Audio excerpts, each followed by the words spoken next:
Allez, c'est parti. Maintenant, on va vraiment attaquer le mode démarrage. Pardon, la caméra est ici. Là, le mode démarrage de ce fameux livre qui est vraiment un manuel, qui fait office de manuel. Alors, désolé si mes yeux regardent un coup là, un coup là, un coup la caméra.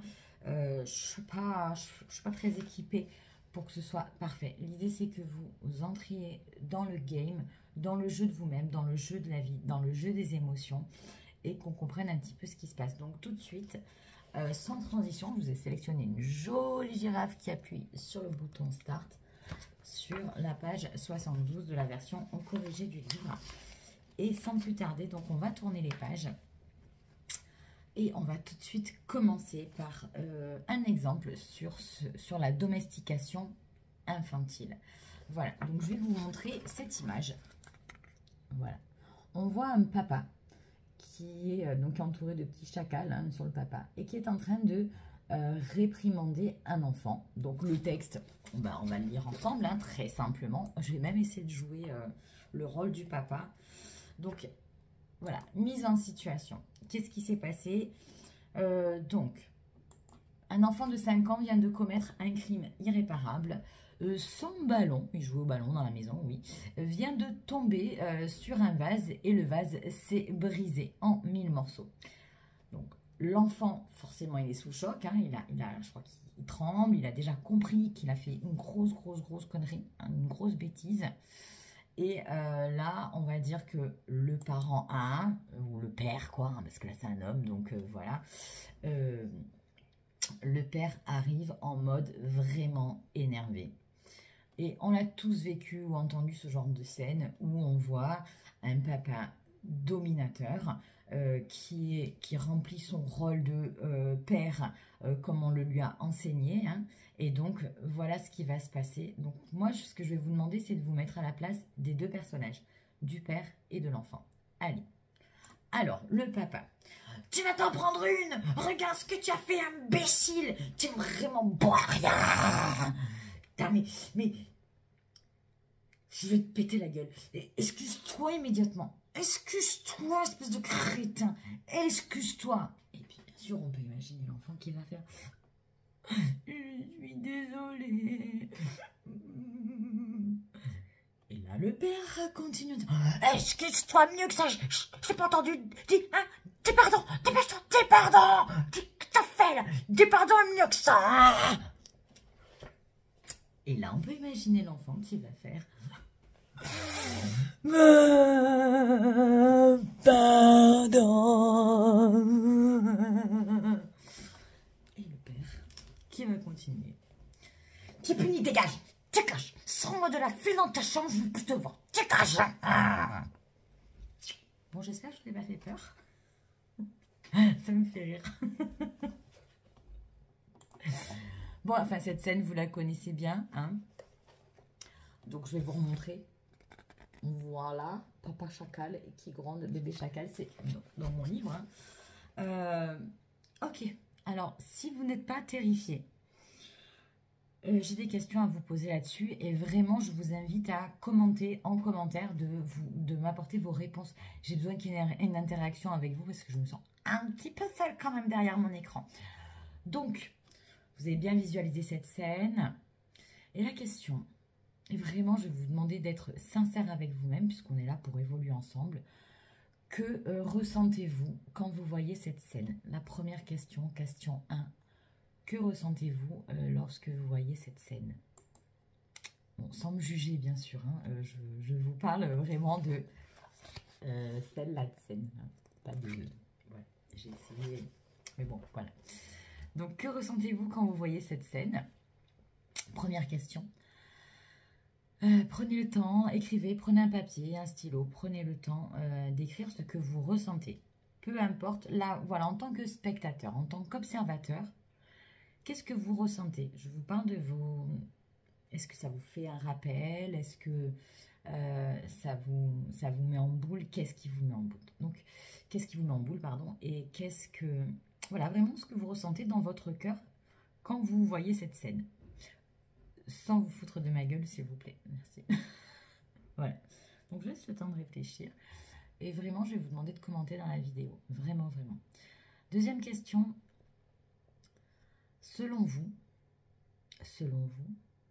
toujours votre ressenti, que ressent l'enfant?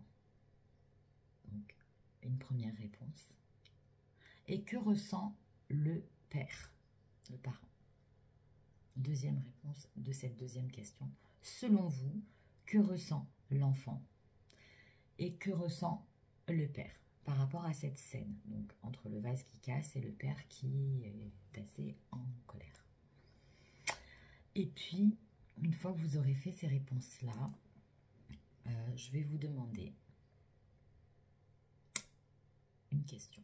Là, je vais vous poser encore une question, pardon. Pensez-vous que ces deux êtres s'aiment? Voilà, ça c'est une question, on va dire, d'ordre général. Pensez-vous que ces deux personnages s'aiment? Voilà, le fils, je sais pas si peut-être une fille d'ailleurs, enfin peu importe, l'enfant et le père, d'après vous, est-ce qu'ils s'aiment? Vous pouvez répondre donc 3 points, vous pouvez répondre oui ou non.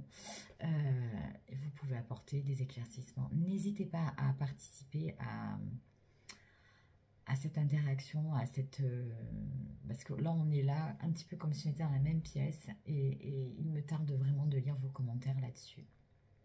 N'ayez pas honte, peu importe si vous regardez cette vidéo dans une semaine, dans un mois, dans un an, ça n'a pas d'importance puisque je serai connectée à ces vidéos et on a besoin d'évoluer tous ensemble. Donc ne cherchez pas à savoir ce que l'autre a dit, ce que l'autre n'a pas dit, on s'en fout. On est là pour travailler ensemble. Ok?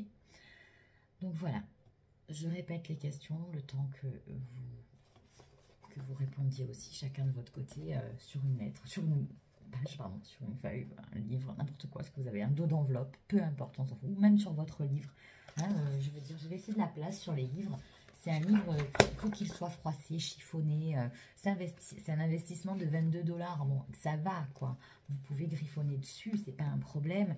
C'est vraiment un cahier, c'est un support aussi. Hein, donc, n'hésitez pas à le balancer dans votre sac à main, à faire tomber un peu de café dessus. Enfin, il faut que ça soit vivant. Donc, première question. Que ressentez-vous quand vous voyez cette scène en tant qu'observateur, en tant que... Ouais. Ensuite, selon vous, question de que ressent l'enfant et que ressent le père. Donc, il y a 2 questions en une. Et troisièmement, pensez-vous que ces deux personnes s'aiment? Alors, on va creuser un petit peu. Voilà, je vous laisse répondre. Alors, je vais vous présenter maintenant la théorie, une des théories de ce monde de chacal dans lequel nous vivons. On vous laisse à vos réponses, je ne vais pas y répondre maintenant, je ne vais pas les consulter tout de suite, on va continuer l'exercice, maintenant on va passer à autre chose, et puis il y aura une réponse ensuite. On va vraiment procéder par étapes. Donc, une des théories du chacal, selon la théorie de notre société de chacal, en s'exprimant par la colère, c'est vraiment une théorie, hein, parce que vous allez voir que ça n'a pas de sens. Une des théories chacal, selon la théorie de notre société de chacal, en s'exprimant par la colère et les hurlements, dans la force et la domination, et en suscitant donc la peur, la honte, la tristesse et les pleurs d'un enfant, il est supposé cet enfant se repentir avec sincérité, avec tout son cœur, s'excuser et vous aimer davantage et même plus vous remercier d'avoir embelli son éducation. Ça, c'est vraiment la théorie hein, dans le monde dans lequel nous vivons. Hein, c'est une théorie. Voilà. Donc, je vais te dominer, je vais un peu t'écraser de ma colère. Je vais susciter en toi de la honte, de la peur et tu es donc censé t'excuser avec sincérité et m'aimer davantage parce que merci, tu contribues à embellir mon éducation. Voilà. Bon, alors moi, ce que j'aime bien, c'est que je vous ai mis une illustration, hein, d'ailleurs, sur la théorie du chacal.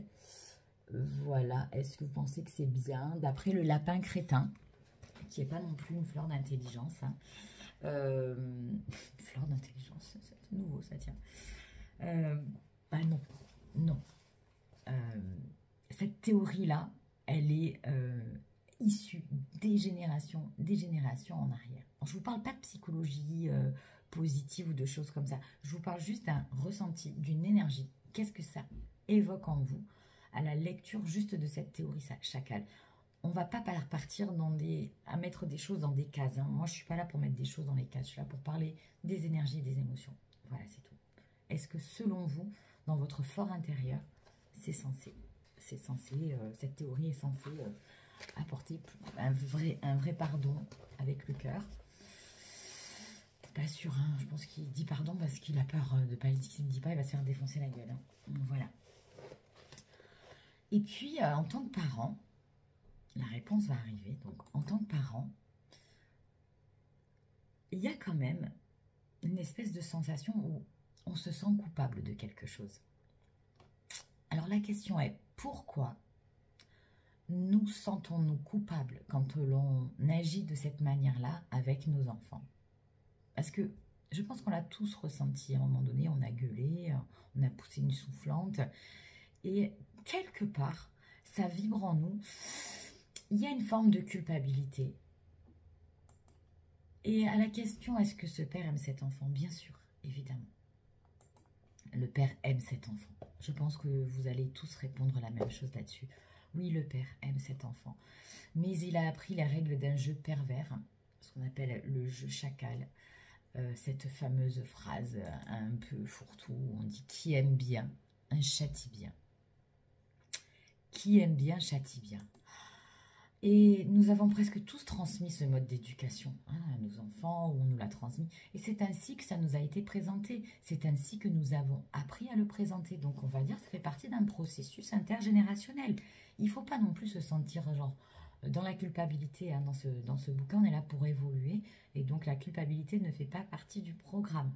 Mais la responsabilité, c'est-à-dire de se dire, tiens, aujourd'hui, j'apporte un nouveau regard sur ce modèle, qui n'est pas vraiment un modèle du coup, mais sur ce mode éducatif, on va dire que par rapport à aux générations d'avant, c'est devenu acceptable de faire souffrir son enfant, et c'est devenu satisfaisant de le voir pleurer, car nous sommes de bons parents, et nous sommes convaincus que d'avoir agi comme ça, nous sommes convaincus d'avoir agi comme il se doit, comme la société nous l'a appris, pour éduquer cet enfant, parce que nous l'aimons, et aussi parce que nous pensons, et nous sommes convaincus, que nous n'avons pas d'autre choix. Voilà, on nous a fixé cette théorie, on nous a bien mis ça dans la tête, il n'y a pas le choix. Je veux dire, pour élever un enfant, il faut un peu massacrer et son ego, et lui faire très très peur. Mais alors, et ça c'est quelque chose de naturel, hein, je vous ai parlé dans le chapitre d'avant du non naturel, pourquoi alors nous avons un sentiment de culpabilité naturelle qui nous envahit lorsque nous corrigeons nos enfants? Nous corrigeons, rien que le mot, pardon. Donc voilà, la question est, pourquoi est-ce qu'on a ce sentiment? Et la réponse, elle est toute simple. Je vais vous donner ma réponse, après vous en faites ce que vous voulez. Ce sentiment de culpabilité nous envahit systématiquement, car dans notre cœur, dans notre âme profonde, dans notre don naturel, donc vous voyez, notre instinct nous parle. Il nous parle, notre instinct. Et on va aller creuser et creuser dans le chapitre suivant. Qu'est-ce que nous dit ce don naturel? Mais en tout cas, là, l'idée c'était de mettre en lumière le fait que on nous a appris à corriger nos enfants comme ça. Nous avons bien appris la leçon. Et pour autant, quelque chose en nous ne nous convient pas. Voilà. Allez, la suite au prochain chapitre.